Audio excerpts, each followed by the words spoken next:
Good morning to all. Today we started our next module, that is fund flow statement. In this chapter we can mainly discuss about funds. That means the fund flow and cash flow statement is mainly discussed in this chapter. So all the ratios and all the problems are related to cash flow and fund flow.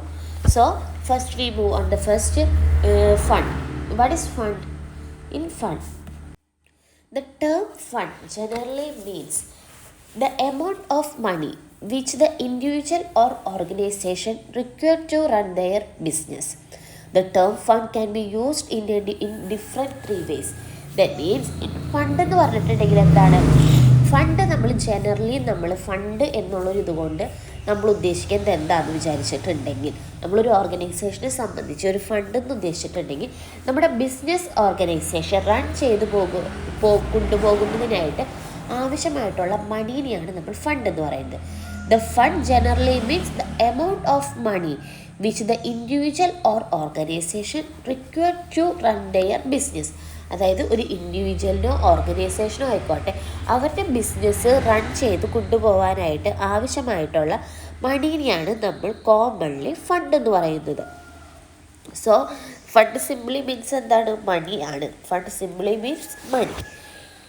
In the fund can be used in a different three ways, that is in a narrow sense and in the broader sense and in a popular sense.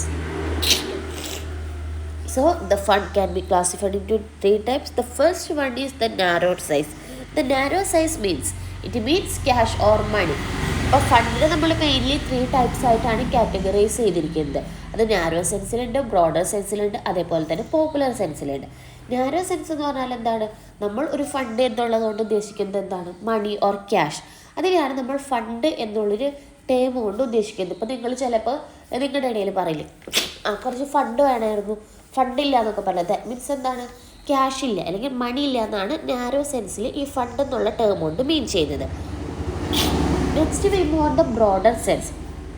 The broader സെൻസിലേക്ക് കടക്കുമ്പോൾ ഈ fund കൊണ്ട് ഉദ്ദേശിക്കുന്നത് financial resources ആണ്. That means fund എന്ന് പറഞ്ഞിട്ടുണ്ടെങ്കിൽ ഒരു finance ആണ്. സോ ഫിനാൻഷ്യൽ റിസോഴ്സുകളാണ് നമ്മൾ ഈ ബ്രോഡർ സെൻസിൽ ഈ ഫണ്ട് എന്നുകൊണ്ട് മീൻ ചെയ്യുന്നത്. നെക്സ്റ്റ് വരുന്നതാണ് പോപ്പുലർ സെൻസ്. ദാറ്റ് മീൻസ് കുറച്ച് വൈഡ്ലി നമ്മൾ ഫണ്ട് എന്നുള്ളതുകൊണ്ട് എന്ത് ഉദ്ദേശിക്കണമെന്ന് വെച്ചിട്ടുണ്ടെങ്കിൽ, the term fund means working capital. Popular സെൻസിൽ നമ്മൾ എടുക്കുന്നത് ഫണ്ട് എന്ന് പറഞ്ഞിട്ടുണ്ടെങ്കിൽ വർക്കിംഗ് ക്യാപിറ്റലാണ്. ദാറ്റ് മീൻസ് ഒരു ഓർഗനൈസേഷൻ റൺ ചെയ്ത് കൊണ്ടുപോകാനായിട്ടുള്ള വർക്കിംഗ് ക്യാപിറ്റൽ, അതിനെയാണ് നമ്മൾ ഫണ്ട് എന്നുള്ളത് കൊണ്ട് ഉദ്ദേശിക്കുന്നത്. That means it is excess of current asset over current liability. That means നമ്മുടെ കറൻറ്റ് അസറ്റിനെ വെച്ച് നോക്കുമ്പോൾ കറൻറ്റ് ലയബിലിറ്റീനെ വെച്ച് നോക്കുമ്പോൾ കറൻറ്റ് അസറ്റ് എക്സസ് ആയി നിൽക്കുന്ന സിറ്റുവേഷനാണ് നമ്മൾ എന്ത് പറയുന്നത്? പോപ്പുലർ സെൻസിൽ ഫണ്ട് എന്ന് പറയുന്നത്. സോ അതുകൊണ്ട് തന്നെ ഇതിനെ പറയുന്ന ഒരു വേറൊരു പേരാണ് net current asset or free current asset. So net current asset അല്ലെങ്കിൽ ഫ്രീ കറൻറ്റ് അസറ്റ് എന്നാണ് നമ്മൾ ഈ പോപ്പുലർ സെൻസിൽ ഫണ്ട് എന്നുള്ളൊരു ടേം കൊണ്ട് യൂസ് ചെയ്യുന്നത്. അപ്പം നാരോ സെൻസിൽ ക്യാഷ് ഓർ മണി എന്നും, ബ്രോഡർ സെൻസിൽ ഫിനാൻഷ്യൽ റിസോഴ്സ് എന്നും, പോപ്പുലർ സെൻസിൽ പറയുന്നത് വർക്കിംഗ് ക്യാപിറ്റൽ. ഒരു ഓർഗനൈസേഷൻ്റെ വർക്കിംഗ് ക്യാപിറ്റലിനാണ് ഫണ്ട് പറയുന്നത്. It is the current assets over the current liabilities. So നമ്മൾ കഴിഞ്ഞ ചാപ്റ്ററിൽ working capital ratio കണ്ടുപിടിച്ചിരുന്നു. Working capital ratio നമ്മൾ എങ്ങനെയാണ് കണ്ടുപിടിച്ചത്? കറൻറ്റ് അസറ്റിൽ നിന്ന് കറൻറ്റ് ലയബിലിറ്റി കുറയ്ക്കുമ്പോൾ നമ്മൾക്ക് എന്ത് കിട്ടും? വർക്കിംഗ് ക്യാപിറ്റൽ കിട്ടും. സോ അതാണ് ഇവിടെ പറയുന്നത്. The current asset is excess over the current liability. Current ലയബിലിറ്റിനേക്കാളും കറൻറ്റ് അസറ്റ് കൂടുതലായി നിൽക്കുന്ന സിറ്റുവേഷനാണ് വർക്കിംഗ് ക്യാപിറ്റൽ എന്ന് പറയുന്നത്. ആ വർക്കിംഗ് ക്യാപിറ്റലിനെയാണ് നമ്മൾ ഇവിടെ പോപ്പുലർ സെൻസിൽ ഫണ്ട് എന്ന ഒരു ടേം കൊണ്ട് ഉദ്ദേശിക്കുന്നത്. സോ നെക്സ്റ്റ് നമ്മൾ നോക്കാൻ പോകുന്നത് flow. Meaning of flow of fund. അതായത് ഫ്ലോ ഓഫ് ഫണ്ട് എന്ന് പറയുമ്പോൾ ഹെഡിങ്ങിൽ തന്നെ നമുക്ക് മനസ്സിലാവില്ല. ഫ്ലോ എന്ന് പറഞ്ഞിട്ടുണ്ടെങ്കിൽ എന്താണ്? It is A movement. അപ്പോൾ ഫ്ലോ ഓഫ് ഫണ്ട് എന്ന് പറഞ്ഞിട്ടുണ്ടെങ്കിൽ എന്താണ്? മൂവ്മെൻറ്റ് ഓഫ് ഫണ്ടിനെയാണ് അല്ലെങ്കിൽ മൂവ്മെൻറ്റ് ഓഫ് ക്യാഷ് ഓർ മണീനെയാണ് നമ്മൾ എന്ത് പറയുന്നത്? ഫ്ലോ ഓഫ് ഫണ്ട് എന്ന് പറയുന്നത്. So flow means change or movement. Flow എന്നുള്ളൊരു ടേം കൊണ്ട് യൂസ് ചെയ്യുന്നത് എന്താണ്? ഉദ്ദേശിക്കുന്നത് എന്താണ്? ചേഞ്ച് ഓർ മൂവ്മെൻറ്റ് എന്നുള്ള ടേമാണ് ഇതുകൊണ്ട് നമ്മൾ ഉദ്ദേശിക്കുന്നത്. സോ ഫണ്ട് മീൻസ് നമ്മൾ പറഞ്ഞു വർക്കിംഗ് ക്യാപിറ്റലാണ്. സോ ഫണ്ട് ഫ്ലോ എന്ന് പറഞ്ഞിട്ടുണ്ടെങ്കിൽ എന്താണ്? Change in working capital. നമ്മൾ പറഞ്ഞു ഫണ്ട് എന്ന് ഫ്ലോ എന്ന് പറഞ്ഞിട്ടുണ്ടെങ്കിൽ നമ്മൾ പറഞ്ഞു ചേഞ്ച് അല്ലെങ്കിൽ മൂവ്മെൻ്റ് ആണ് ഉദ്ദേശിക്കുന്നത്. ഫണ്ട് എന്ന് പറഞ്ഞിട്ടുണ്ടെങ്കിൽ വർക്കിംഗ് ക്യാപിറ്റലാണ്. സോ ഫണ്ട് ഫ്ലോ എന്ന് പറഞ്ഞാൽ എന്താണ്? It is a merge of change and working capital. So changing working capital or movement of working capital, it is called fund flow. The flow may be inflow and outflow. Inflow means എന്താണ്? നമ്മുടെ ഓർഗനൈസേഷൻ്റെ ഉള്ളിലോട്ട് വരുന്ന റിസോഴ്സസിനെയാണ് നമ്മൾ inflow എന്ന് പറയുന്നത്. Without organisation പോകുന്ന ഫണ്ട്സിൻ്റെ മൂവ്മെൻറ്റിനെയാണ് നമ്മൾ എന്ത് പറയുന്നത്? ഔട്ട്ഫ്ലോ ഓഫ് ദ ഓർഗനൈസേഷൻ എന്ന് പറയുന്നത്. So the term flow means change and therefore the term fund flow means change in fund or changing working capital. അപ്പോൾ ഫണ്ട് ഫ്ലോ എന്ന് ഉദ്ദേശിക്കുന്നത് ഇത്രയേ ഉള്ളൂ, നമ്മുടെ ചേഞ്ചിങ് വർക്കിംഗ് ക്യാപിറ്റൽ അല്ലെങ്കിൽ വർക്കിംഗ് ക്യാപിറ്റലിൻ്റെ മൂവ്മെൻറ്റിനെയാണ് നമ്മൾ എന്ത് പറയുന്നത്? ഫണ്ട് ഫ്ലോ അല്ലെങ്കിൽ ഫ്ലോ ഓഫ് ഫണ്ട് എന്ന് പറയുന്നത്. അല്ലെങ്കിൽ അതർ ടേംസിൽ നമ്മൾക്ക് പറയാം in other vase any increase or decrease in working capital means flow of fund. അതായത് നമ്മുടെ വർക്കിംഗ് ക്യാപിറ്റലിൽ ഉണ്ടാകുന്ന ഇൻക്രീസോ ഡിക്രീസോ എന്തുമായിക്കോട്ടെ അതിനെ നമ്മൾക്ക് ഫ്ലോ ഓഫ് ഫണ്ട് എന്ന് പറയും. അപ്പോൾ ഇത്രയാണ് ഫ്ലോ ഓഫ് ഫണ്ടിൽ പറയുന്നത്. So flow of fund simply means changing working capital. അല്ലെങ്കിൽ അതർ ടേംസിൽ നമുക്ക് പറയാം increase or decreasing working capital means flow of fund.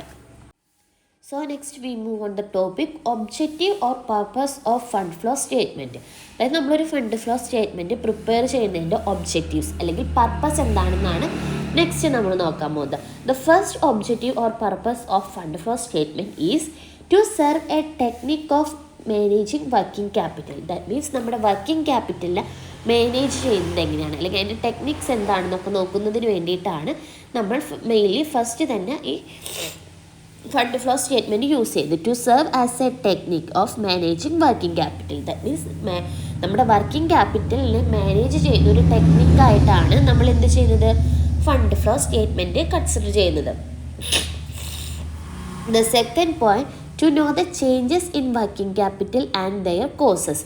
So next എന്ന് പറഞ്ഞിട്ടുണ്ടെങ്കിൽ നമ്മുടെ വർക്കിംഗ് ക്യാപിറ്റലിൽ വരുന്ന ചേഞ്ചസ് എങ്ങനെയാണ്, അതിൻ്റെ കോസസ്. ഇപ്പോൾ വർക്കിംഗ് ക്യാപിറ്റൽ ചേഞ്ചസ് വന്നാൽ അത് എങ്ങനെ ഓർഗനൈസേഷനെ അഫക്റ്റ് ചെയ്യും, അത് പോസിറ്റീവ് ആയി കൂടിയാണോ നെഗറ്റീവ് ആയി കൂടിയാണോ അഫക്റ്റ് ചെയ്യുന്നത്, അതിൻ്റെ കോസസ് എന്തൊക്കെയാണെന്ന് അറിയാനായിട്ട് നമ്മൾ ഈ ഫണ്ട് ഫ്ലോ സ്റ്റേറ്റ്മെൻറ്റ് യൂസ് ചെയ്യും. The third point to reveal the short time financing strength and weaknesses of the business. അതേപോലെ ഒരു ഓർഗനൈസേഷൻ്റെ ഷോർട്ട് ടൈം ഫിനാൻഷ്യൽ സ്ട്രെങ്ത്തും വീക്ക്നെസ്സസും എന്തൊക്കെയാണെന്ന് ഐഡൻറ്റിഫൈ ചെയ്യാൻ അല്ലെങ്കിൽ റിവീൽ ചെയ്യാനായിട്ട് നമ്മൾ ഈ ഫണ്ട് ഫ്ലോ സ്റ്റേറ്റ്മെൻറ്റ് യൂസ് ചെയ്യും. To reveal the short time financial strength and weaknesses of the business. ബിസിനസ്സിലെ ഫിനാൻഷ്യൽ സ്ട്രെങ്ത്തും വീക്ക്നെസ്സസും എങ്ങനെയാണെന്നുള്ളത് റിവീൽ ചെയ്യാൻ. The fourth point is to anticipate the working capital position. നമ്മുടെ വർക്കിംഗ് ക്യാപിറ്റൽ പൊസിഷൻ എങ്ങനെയാണെന്നുള്ളത് anticipate ചെയ്യാൻ.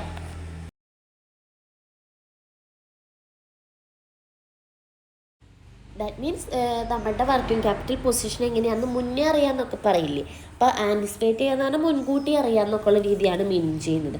So നമ്മുടെ വർക്കിംഗ് ക്യാപിറ്റൽ പൊസിഷൻ എങ്ങനെയാണെന്നുള്ളത് ആൻറ്റിസിപ്പേറ്റ് ചെയ്യാൻ. The fifth point is to reveal the most important changes that have take place during the particular period. അതായത് നമ്മുടെ ഒരു particular പീരീഡിൽ എന്താണോ ഇമ്പോർട്ടൻ്റ് ആയിട്ട് വന്നിട്ടുള്ള ചേഞ്ചസ് എന്നുള്ളത് റിവീൽ ചെയ്യാം. അപ്പോൾ ഫണ്ട് ഫ്ലോയിൽ ഒരു പെർട്ടിക്കുലർ പീരീഡിൽ ചിലപ്പോൾ ചേഞ്ചസ് ഒക്കെ വരാനായിട്ടുള്ള ചാൻസസ് ഉണ്ട്. ആ ചേഞ്ചസ് എന്തുകൊണ്ടാണ് വന്നതെന്നുള്ളത് അറിയാനായിട്ട് അല്ലെങ്കിൽ അത് റിവീൽ ചെയ്യാനായിട്ട് നമുക്ക് ഫണ്ട് ഫ്ലോ സ്റ്റേറ്റ്മെൻറ്റ് യൂസ് ചെയ്യാം. The next is to provide a basis for budgeting. അതായത് നമ്മുടെ ബഡ്ജറ്റിംഗ് നടത്തുന്നതിനുള്ള ബേസിസ് എന്ന് പറഞ്ഞിട്ടുണ്ടെങ്കിൽ വർക്കിംഗ് ക്യാപിറ്റലാണ്. To provide a basis for budgeting. The seventh point is to assess the growth of a firm. അതായത് നമ്മുടെ ഫേമിൻ്റെ growth അറിയാം. നമ്മൾ പറഞ്ഞു വർക്കിംഗ് ക്യാപിറ്റൽ എന്ന് പറഞ്ഞിട്ടുണ്ടെങ്കിൽ it is a excess over current asset. അതായത് കറൻറ്റ് ലയബിലിറ്റിനെ വെച്ച് നോക്കുമ്പോൾ കറൻറ്റ് അസറ്റാണ് കൂടുതൽ നിൽക്കേണ്ടത്. സോ അപ്പം അതുകൊണ്ട് തന്നെ നമ്മൾക്ക് ഒരു ഫേമിൻ്റെ ഗ്രോത്ത് എത്രത്തോളം ഉണ്ടെന്ന് ആക്സസ് ചെയ്യാനായിട്ട് ഈ ഫണ്ട് ഫ്ലോ സ്റ്റേറ്റ്മെൻറ്റ്സ് യൂസ് ചെയ്യാം. അപ്പോൾ ഇത്രയുമാണ് objective or purposes of fund flow statement. Next നമ്മൾ നോക്കാൻ പോകുന്ന ടോപ്പിക്സ് ആണ് limitations of a fund flow statement. Fund flow സ്റ്റേറ്റ്മെൻറ്റ്സിൻ്റെ ലിമിറ്റേഷൻസ് ആണ് നെക്സ്റ്റ് നമ്മൾ നോക്കുന്നത്. അത് ഫസ്റ്റ് വൺ പറയുന്നത് it is only a rearrangement of data given in the financial statement, hence it is not a original. That means നമ്മൾ fund flow statement എന്ന് പറഞ്ഞിട്ടുണ്ടെങ്കിൽ it is not a original data. നമ്മുടെ financial സ്റ്റേറ്റ്മെൻറ്റിനെ arrange ചെയ്തിരിക്കുന്ന ഡാറ്റാസാണ് നമ്മൾ ഇതിൻ്റെ അകത്ത് കൺസിഡർ ചെയ്യുന്നത്. സോ അതുകൊണ്ട് തന്നെ it is not a original data. അപ്പോൾ അതാണ് പറയുന്നത്, it is only a arrangement of data. നമ്മൾ അറേഞ്ച് ചെയ്തിരിക്കുന്ന ഡാറ്റാസിനെയാണ് എടുക്കുന്നത്. സോ അതുകൊണ്ട് തന്നെ it is not a original. അതൊരു ലിമിറ്റേഷനാണ്. So second point is it cannot be reveal continuous changes. അതായത് വർക്കിംഗ് ക്യാപിറ്റൽ അല്ലെങ്കിൽ ഫണ്ട് ഫ്ലോയിൽ കണ്ടിന്യൂസ് വരുന്ന ചേഞ്ചസ് ഇതിൻ്റെ അകത്ത് റിവീൽ ചെയ്യില്ല. അപ്പോൾ continuous changes cannot be revealed in fund flow statement. The third point is it does not take into account those transactions which do not affect the working capital. ഇതിനകത്ത് പറയുന്നത് എന്താണെന്ന് വെച്ചിട്ടുണ്ടെങ്കിൽ working ക്യാപിറ്റലിനെ affect ചെയ്യാത്ത ഒരു ട്രാൻസാക്ഷൻസും നമ്മൾ അക്കൗണ്ട്സിലേക്ക് എടുക്കില്ല. That means fund flow or cash flow ചെയ്യുമ്പോൾ working ക്യാപിറ്റലിനെ affect ചെയ്യുന്ന ഡാറ്റാസ് മാത്രമേ ഇതിൻ്റെ അകത്ത് നമ്മൾ കൺസിഡർ ചെയ്യുള്ളൂ. അതർ ട്രാൻസാക്ഷൻസ് ഒന്നും നമ്മൾ ഇതിൻ്റെ അകത്ത് കൺസിഡർ ചെയ്യില്ല. This is the one of the limitations of fund flow statements. The fourth point is it is not a substitute for an income statement or balance sheet. അതായത് നമ്മുടെ ഈ fund flow or cash flow statement എന്ന് പറഞ്ഞിട്ടുണ്ടെങ്കിൽ അതൊരിക്കലും balance ഷീറ്റിനോ അല്ലെങ്കിൽ income സ്റ്റേറ്റ്മെൻറ്റിനെയോ സബ്സ്റ്റിറ്റ്യൂഷനായിട്ട് നമുക്ക് വെക്കാനായിട്ട് പറ്റില്ല. It is only supplement to the financial statement. Financial സ്റ്റേറ്റ്മെൻറ്റിൻ്റെ ഒരു സപ്ലിമെൻറ്റ് മാത്രമായിട്ട് നമ്മൾക്ക് ഈ ഫണ്ട് ഫ്ലോ സ്റ്റേറ്റ്മെൻറ്റിനെ കൺസിഡർ ചെയ്യാൻ പറ്റുള്ളൂ. It cannot B consider as A balance sheet or income statement. The fifth point is it is not useful as a cash flow statement.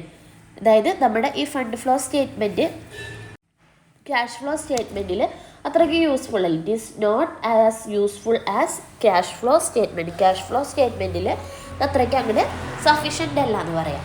Next പറയാം, it does not reveal the cash position of the firm. ഒരു ഓർഗനൈസേഷൻ്റെ cash position എങ്ങനെയാണെന്നുള്ളത് നമ്മുടെ ഈ fund flow സ്റ്റേറ്റ്മെൻറ്റിൽ reveal ചെയ്യില്ല. അപ്പോൾ ഇത് ഒരു ലിമിറ്റേഷൻസ് ആണ്. It does not reveal the cash position of the firm. It is the one of the limitation of a fund flow statement. So these are the main limitations of the fund flow statement. Then we move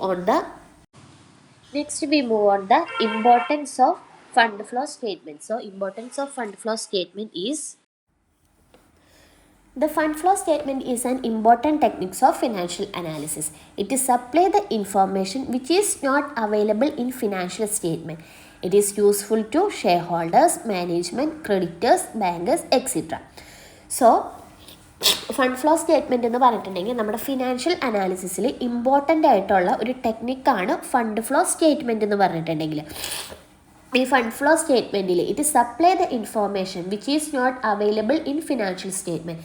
that means നമ്മുടെ financial സ്റ്റേറ്റ്മെൻറ്റ്സിൽ available ആവാത്ത informations supply ചെയ്യാനാണ് നമ്മൾ mainly fund flow statements use ചെയ്യുന്നത്. So fund flow statement is mainly used for to supply the information which is not available in the financial statement. So financial സ്റ്റേറ്റ്മെൻറ്റിൽ available ആവാത്ത informations ആണ് ഇതിൻ്റെ അകത്ത് include ചെയ്തിരിക്കുന്നത്. ഇത് മെയിൻലി യൂസ്ഫുള്ളാണ് അല്ലെങ്കിൽ ഇത് മെയിൻലി യൂസ് ചെയ്യുന്ന പേഴ്സൺസ് എന്ന് പറഞ്ഞിട്ടുണ്ടെങ്കിൽ share holders, management, creditors, bankers, etc. So it can be mainly used to shareholders, creditors, bankers, management, etc. So then we can move on or outline the importance or benefits of fund flow statements in each category. The first one is useful to shareholders. It is useful to shareholders in following ways. The first one is it provides information regarding the availability of funds in the business. The first നമ്മൾ share ഹോൾഡേഴ്സിൻ്റെ ഇത് use ആവാനായിട്ടുള്ള കാരണം എന്ന് പറഞ്ഞിട്ടുണ്ടെങ്കിൽ it provide information regarding the availability of funds in the business. ബിസിനസ്സിലേക്ക് available ആയിട്ടുള്ള ഫണ്ടിനെ കുറിച്ചുള്ള informations ഇത് provide ചെയ്യുന്നുണ്ട്. സോ അതുകൊണ്ട് തന്നെ ഇത് ഷെയർ ഹോൾഡേഴ്സിനെ ഹെൽപ്പ് ചെയ്യുന്നുണ്ട്. സെക്കൻഡ് വൺ പറയുന്നത് it indicate the earning capacity of the business. So it indicate the earning capacity. ബിസിനസ്സിൻ്റെ ഏണിംഗ് കപ്പാസിറ്റി ഇൻഡിക്കേറ്റ് ചെയ്യാനായിട്ട് ഇത് ഹെൽപ്ഫുള്ളാണ്. The last is it enable to know the ability of the company to pay dividend.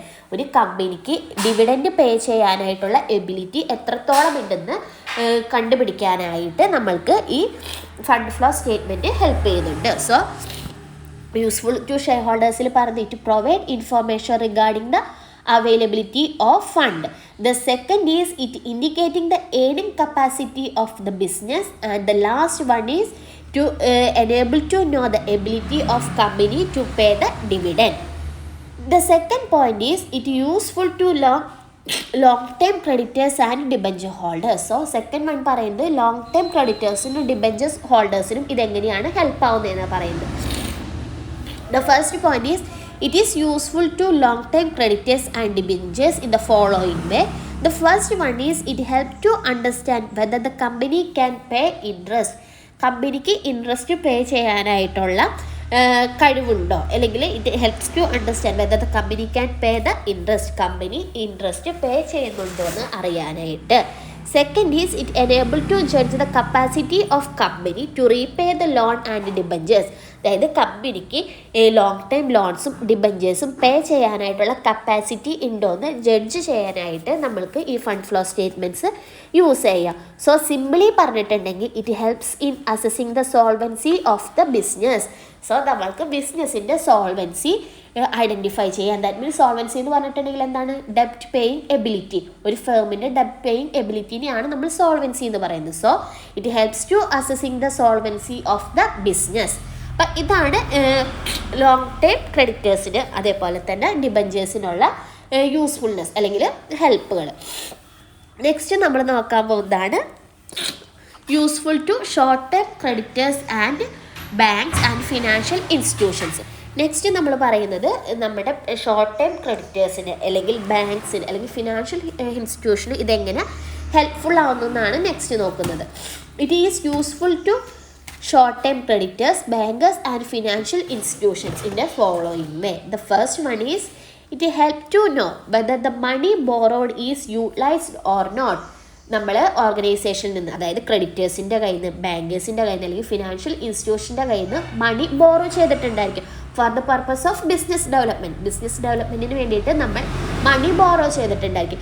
ഈ borrow ചെയ്തിരിക്കുന്ന മണി ആ organisation utilise ചെയ്തോ അല്ലെങ്കിൽ ഇല്ലയോ എന്ന് നോക്കാൻ വേണ്ടിയിട്ടാണ് ഫസ്റ്റ് തന്നെ ഈ ഷോർട്ട് ടൈം ക്രെഡിറ്റേഴ്സൊക്കെ ഈ ഫണ്ട് ഫ്ലോ സ്റ്റേറ്റ്മെൻറ്റ് യൂസ് ചെയ്യുന്നത്. It helps to know whether the money borrowed is utilised or not. The second point is it help to know whether the company can pay interest regularly and repay the principal in time. So that means നമ്മൾ financial ഇൻസ്റ്റിറ്റ്യൂഷൻസിൽ നിന്ന് അല്ലെങ്കിൽ ബാങ്കിൽ നിന്ന് ക്രെഡിറ്റേഴ്സിൻ്റെ കയ്യിൽ നിന്നൊക്കെ ചിലപ്പോൾ amount withdraw ചെയ്തിട്ടുണ്ടായിരിക്കും അല്ലെങ്കിൽ എമൗണ്ട് നമ്മൾ എടുത്തിട്ടുണ്ടായിരിക്കും. ആ എമൗണ്ട് എടുത്തതിന് ഇവർ ഇൻട്രസ്റ്റ് പേ ചെയ്യേണ്ടത് വരും. അപ്പോൾ കറക്റ്റ് ടൈമിൽ ഇവർ ഇൻട്രസ്റ്റ് പേ ചെയ്യുന്നുണ്ടോ, അതേപോലെ തന്നെ പ്രിൻസിപ്പൽ എമൗണ്ട് പേ ചെയ്യണമെന്ന് പറഞ്ഞിരിക്കുന്ന ടൈമിൽ തന്നെ ഈ എമൗണ്ട് അവർ ഫുള്ളി പേ ചെയ്തോ, ഇതെല്ലാം അറിയാൻ വേണ്ടിയിട്ടാണ് ഈ ഫണ്ട് ഫ്ലോ സ്റ്റേറ്റ്മെൻറ്റ്സ് യൂസ് ചെയ്യുന്നത്. അപ്പോൾ ഇതിൻ്റെ അകത്ത് പറഞ്ഞത് it helps to know whether the company can pay interest regularly and repay the principal amount in time. Correct ടൈമിൽ പ്രിൻസിപ്പൽ എമൗണ്ട് റീപേ ചെയ്തോ അതേപോലെ തന്നെ ഇൻട്രസ്റ്റ് റെഗുലർലി പേ ചെയ്യുന്നുണ്ടോ എന്നറിയാനായിട്ട് ഇത് യൂസ് ചെയ്യുന്നുണ്ട്.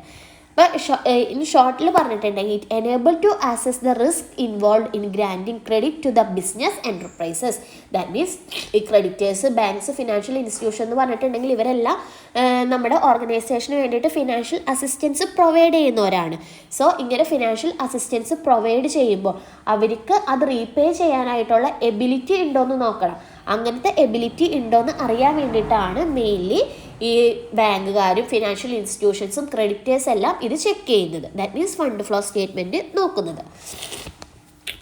The last point is useful to management. The last is useful to management. That means the planning temporary investment of fund. നമ്മുടെ temporary investment plan ചെയ്യാനായിട്ട് നമ്മുടെ ഓർഗനൈസേഷൻ്റെ ഡെവലപ്മെൻറ്റിന് വേണ്ടിയിട്ട് നമ്മൾ എന്തെങ്കിലും ടെമ്പററി ഇൻവെസ്റ്റ്മെൻറ്റ്സ് ഒക്കെ പ്രൊവൈഡ് ചെയ്തിട്ടുണ്ടായിരിക്കും. അത് കറക്റ്റ്ലി പ്ലാൻ ചെയ്യാൻ. Evaluate the proper utilisation of fund. That means നമ്മുടെ ഫണ്ടിൻ്റെ പ്രോപ്പർ യൂട്ടിലൈസേഷൻ ഇവാലുവേറ്റ് ചെയ്യാൻ. Promoting the sound dividend policy. അതായത് നമ്മുടെ ഡിവിഡൻഡ് പോളിസീസിൻ്റെ സൗണ്ട് മൈൻഡ്. ദാറ്റ് മീൻസ് അത് എങ്ങനെയാണ് പേ ചെയ്യുന്നുണ്ടോ ഇല്ലേ എന്നൊക്കെ ഉള്ളത് ചെക്ക് ചെയ്യാൻ. Estimating the future working capital requirement. നമ്മുടെ ഫ്യൂച്ചറിൽ വരുന്ന വർക്കിംഗ് ക്യാപിറ്റൽ എങ്ങനെയാണ്, അതിൻ്റെ റിക്വയർമെൻറ്റ്സ് എന്താണെന്നൊക്കെ ഐഡൻറ്റിഫൈ ചെയ്യാൻ. അതേപോലെ തന്നെ taking appropriate decision regarding the purchases of asset. നമ്മുടെ ഓർഗനൈസേഷനിൽ അസറ്റ് പർച്ചേസ് ചെയ്യുന്നതിൻ്റെ അപ്രോപ്രിയേറ്റ് ഡിസിഷൻസ് എടുക്കാനായിട്ട്. Identify any necessary investment on fixed asset. അതായത് നമ്മൾ ഫിക്സഡ് അസറ്റിലേക്ക് ഇൻവെസ്റ്റ് ചെയ്യുമ്പോൾ ഏത് ഫിക്സഡ് അസറ്റിലേക്ക് ഇൻവെസ്റ്റ് ചെയ്യേണ്ടതെന്ന് നോക്കാനായിട്ട്, അതേപോലെ തന്നെ പ്രോപ്പർ അലോക്കേഷൻ ഓഫ് റിസോഴ്സസ്, നമ്മുടെ റിസോഴ്സസ് കറക്റ്റായിട്ട് അലോക്കേറ്റ് ചെയ്ത് കൊടുക്കാനായിട്ട്. അപ്പോൾ ഇതിനൊക്കെയാണ് മെയിൻലി മാനേജ്മെൻറ്റിൽ ഇത് യൂസ് ചെയ്യുന്നത്. സോ ഇൻ ഷോർട്ടിൽ പറയുന്നത് it helps in making decisions. That means എന്താണ്, നമ്മുടെ മാനേജ്മെൻറ്റിലേക്ക് ആവശ്യമായിട്ടുള്ള ഡിസിഷൻസ് ടേക്ക് ചെയ്യാനായിട്ടാണ് നമ്മൾ mainly fund flow statements use ചെയ്യുന്നത്. It helps in making decision. So these are the importance or uses or benefits of fund flow statements. So we can discuss about useful to shareholders, useful to long-term creditors and debentures, useful to short-term creditors, banks and financial institutions, and the last one we discussed about the useful to management. അപ്പോൾ ഇന്നത്തെ ക്ലാസ്സിൽ ഇത്ര എടുക്കുന്നുള്ളൂ. ബാക്കി നമുക്ക് next ക്ലാസ്സിൽ discuss ചെയ്യാം. അപ്പോൾ ഇന്നത്തെ ക്ലാസ് കേട്ടിട്ട് നിങ്ങൾ ആൻസർ ചെയ്ത് വെക്കേണ്ട ക്വസ്റ്റ്യൻസ് ഇതാണ്: what is fund flow statement and discuss what are the importance or uses of fund flow statements. അപ്പോൾ നെക്സ്റ്റ് ക്ലാസ്സിൽ നമുക്ക് ഫണ്ട് ഫ്ലോ റിലേറ്റഡ് ആയിട്ടുള്ള കാര്യങ്ങൾ ഡിസ്കസ് ചെയ്യാം. Thank you.